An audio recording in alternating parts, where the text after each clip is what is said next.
Huwag na kayong magtitiwala sa mga taong ito na nagpapanggap na mga mahuhusay na pastor, pero sila ay mga kulto. Sige, paniwalaan natin si Aling Maria na naniniwala sa sabi-sabi. Parehas lang naman kayo ng sinasamba ni Tambalustay. Sinisi mo pa ang iglesia kung bakit ganun ang attitude, moral at GMRC ni Inday Sara. Hoy Aling Maria, parehas kayo ng relihiyon niyang binibira mo. Di ka na nahiya dyan sa ribulto sa likod mo. Baka sampalin ka niyan. Bahala ka. Kapatid mo yan si Inday Sara sa pananampalataya, ginaganyan mo. Nasaan ang hustisya, Aling Maria? Gawain ng karelihiyon mo, halos lahat magnanakaw, isisisi mo sa ibang relihiyon. Di ka na nahiyang matanda ka. Ay, sorry ho, medyo nadiin lang yung salitang matanda. Pera, pera, pera, pera. Naimbag nga aldaw yung amin manin, mga kabagis. Magandang araw po, Luzon, Visayas at Mindanao. At sa lahat ho ng Pilipino sa buong mundo, magandang araw po. Kahit kailan, siyempre, hindi kasama sa pagbati natin ang mga barairong na mga Pilipinong pro-People's Republic of China. Mga kabagis, dumarami kasi ang mga vlogger-vloggeran nang ma-realize na malaki ang kitaan sa YouTube kaysa maging empleyado at patusin ang Manila rate. Abay, parang mga kabuting nagsulputan itong mga content creator ko, no? Ang marami dyan sinasabayan ang mga away sa lipunan upang gatasan. Okay lang sana ho kung tama ang mga pinagsasabi. Kaso po, mararamdaman mong may halong mali siya at paninira. Maghanda po ang lahat dahil ang mga marites sa lipunan ay nag-innovate na sila. Nasa online na po sila. Siyempre, sino ba naman ang ayaw nun? Nasunod mo na ang bisyo mo sa kadaldalan at pagpapakalat ng maling impormasyon. Abay, mas malaki pa ang kita mo sa manager ng bangko. Palakpakan. Diyan mapapatunayan natin na ang diskarte ay mas matimbang kesa sa diploma. Naku po, baka biglang dami lalo ang magiging kamoteng content creator nito. Kasalanan ko pa. Mga kabagis, ang bibigyan natin ngayon ng punto, komentaryo, kritisismo at reaksyon ay ang video ni Aling Marie. Wow, muntik naging Aling Marites. Kesyo daw ho, ang Iglesia ni Cristo ay maitutulad sa KOJC ni Kibuloy.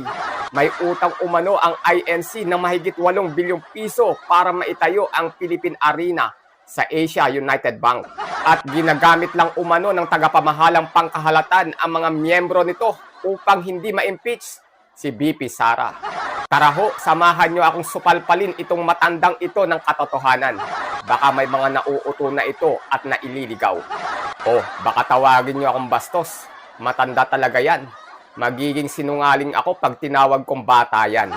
Disclaimer lang po, hindi po ako tagapagtanggol ng Iglesia ni Cristo. Common sense lang po ang gagamitin natin dito na wala sa matandang ito. Okay lang na masupalpal ka online, Aling Marie. Kumita ka naman. Okay na yon. Bago po yan, hinihikayat ko po kayong i-like muna ang bidyong ito. Siyempre ho, wag na wag nyo rin pong kakalimutang pindutin ang subscribe or follow button. On nyo na rin po ang notification bell at piliin ang all.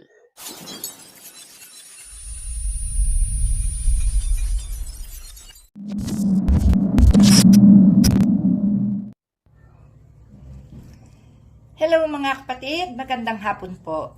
Ito na naman po si Aling Marie. At banatan po natin tong si Manalo. Nako po, lagot ang iglesia dito kay Aling Maria. Mukhang totoo ang sasabihin nito. Full of confidence. Oh, yung mahihina dyan. Skip na itong video na ito. Bawal ito sa mga oto-oto. Una, sa mga member po ng INC, pasensya na po kayo, hindi kayo kasali dito sapagkat kayo ay mga biktima lang. Maria Josep, Lola, mukhang ikaw yung biktima eh. Sige, tuloy. At kung sinong magtatanggol sa inyong sekta ay okay lang po yan, ano? Hindi ko po maialis sa inyo yan sapagkat ang naging sekta ni Manalo ay tila parang kay Kibuloy.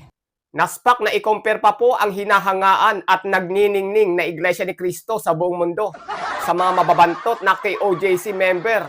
Sige, tuloy. No? Maraming nabiktima, maraming napaniwala at maraming narakitan na ang ginagamit ay ang mga member nito na hindi namamalayan ng mga member kung anong ginagawa ng kanilang pastor. Okay. Ito po meron po tayong narinig na dahilan. Ano? Hindi ko naintindihan ng maayos ang sinabi mo, Lola. So sobrang excited ko ngayon sa vlog na ito.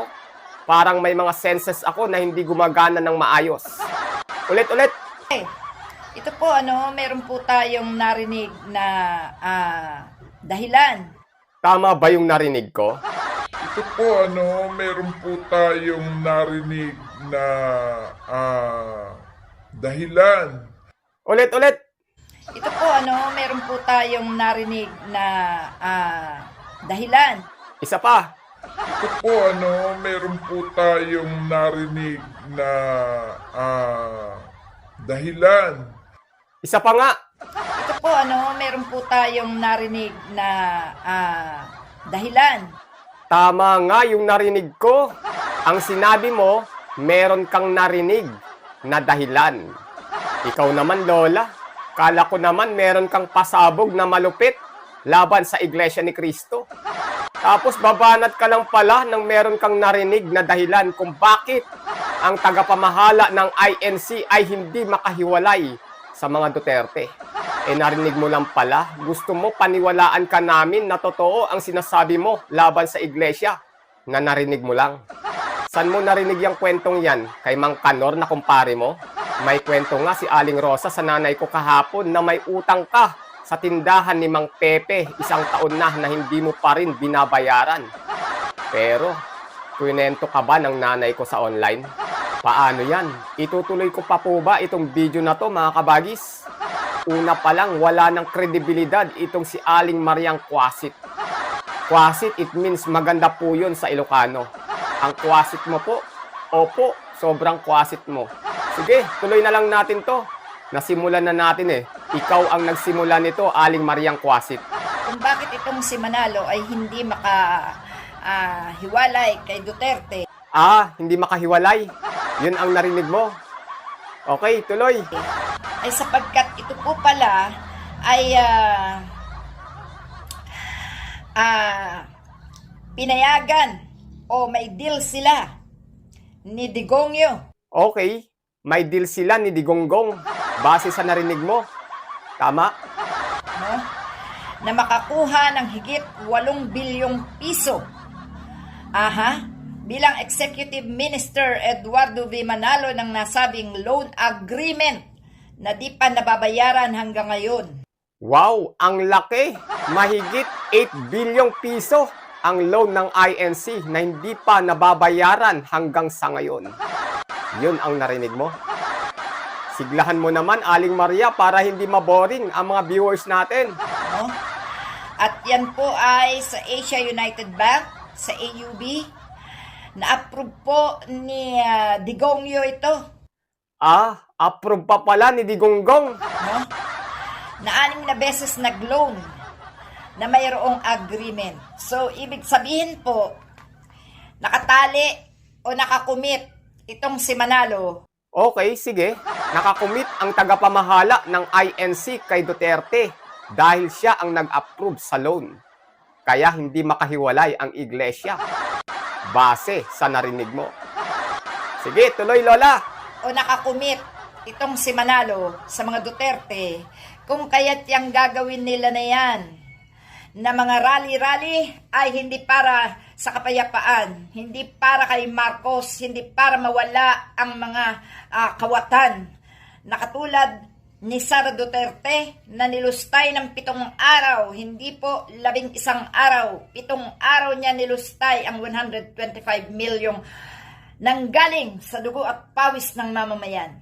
In short, hindi para sa kapayapaan ang pagkilos ng Iglesia ni Cristo, kundi para sa pagtanaw ng utang na loob sa mga Duterte. Yun ang narinig mo. Tama ba?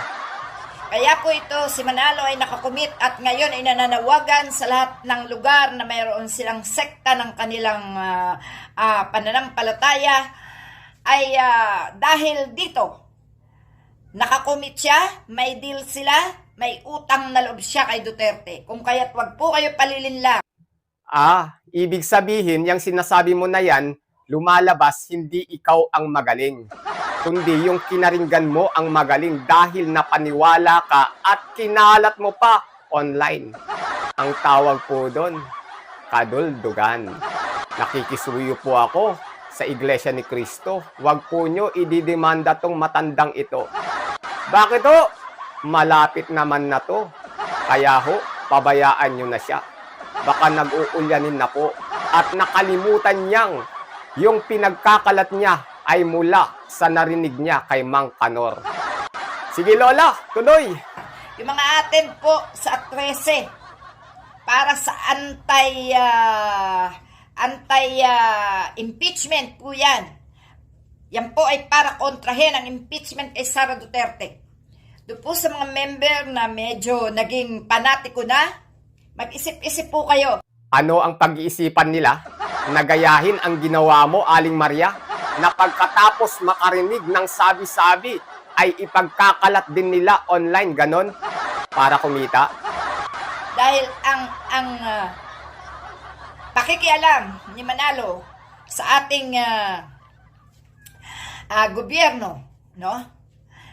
Sa politika ay isang maling-mali na hindi siya dapat gumamit ng mga miyembro. Gumamit ng mga miyembro? Anong gusto mo maging majority na makiisa sa National Peace Rally ng INC? Miyembro ng mga Katoliko, ng KOJC o miyembro ng mga DDEBs? Naku po Lola, National Peace Rally po yon, hindi National Derby Day.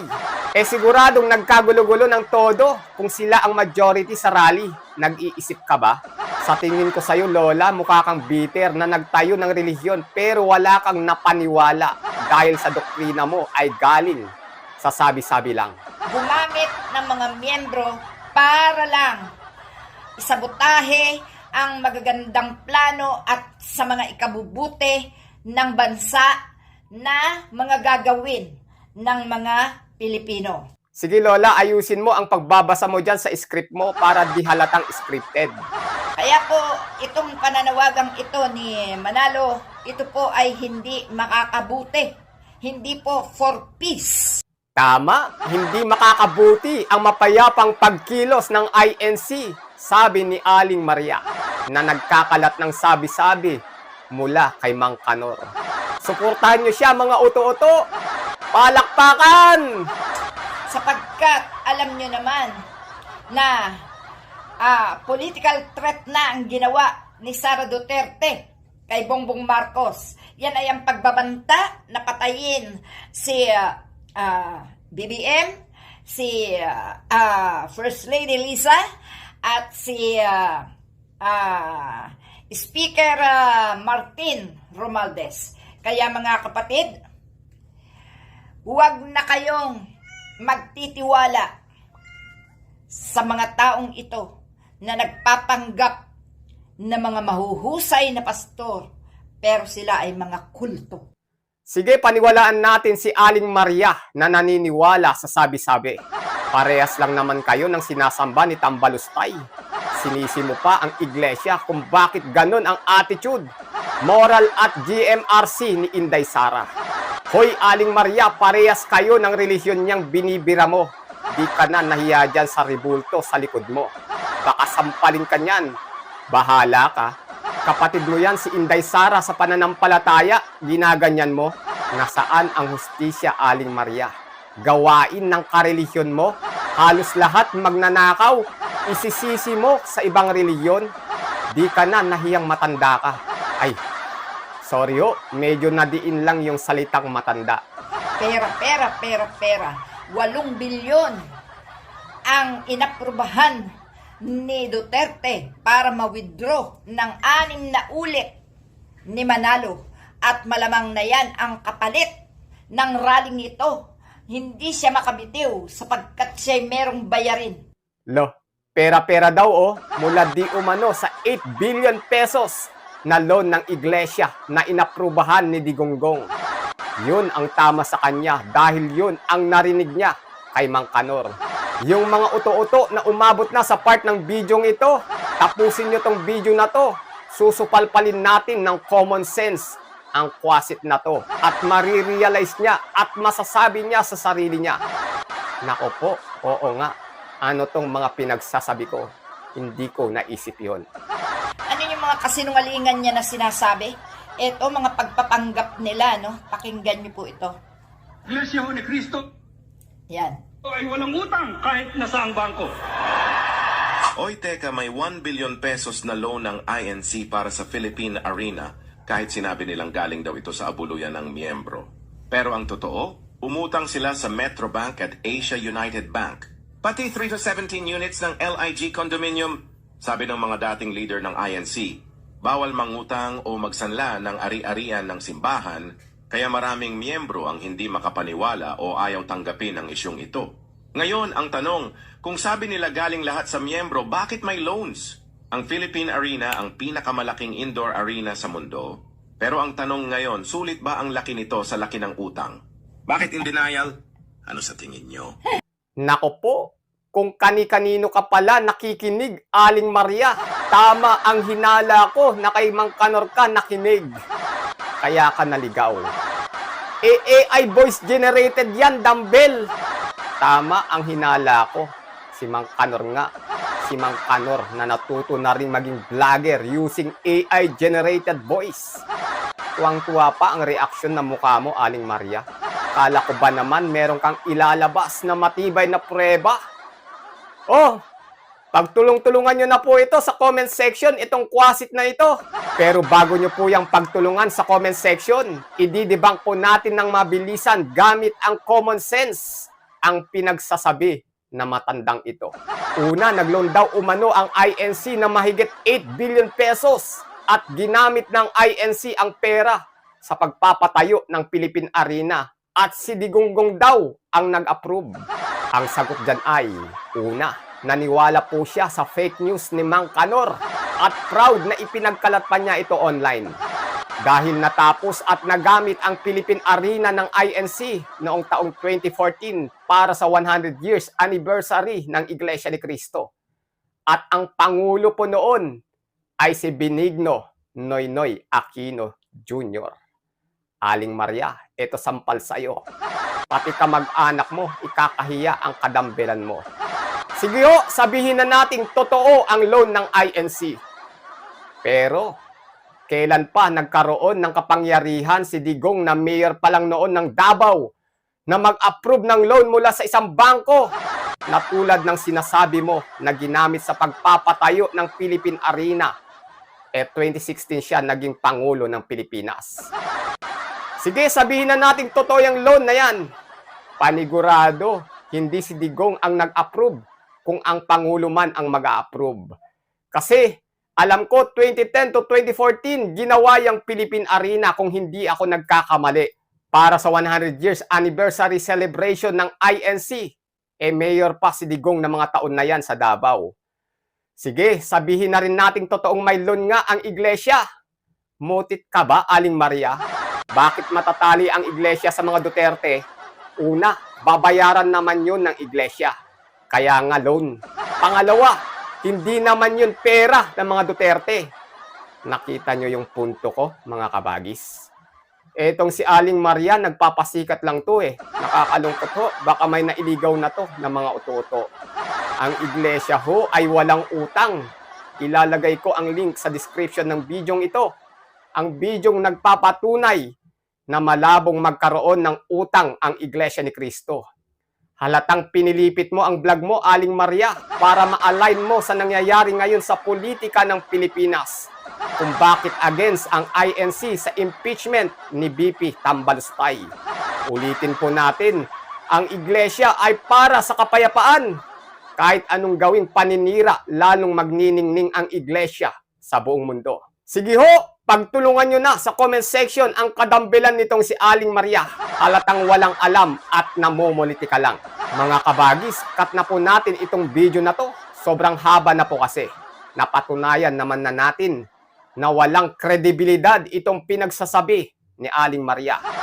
Lahat naman na ng sasabihin nito ay hindi na credible. Kabagis, ano ang masasabi mo sa mga nangyayari ngayon sa ating bansa? Dapat po may pakialam ka. Dapat po may bilang ka. Muli, kabagis, make sure na napindot mo na ang like, subscribe, or follow button. Kita-kits po sa susunod na videos. Adios.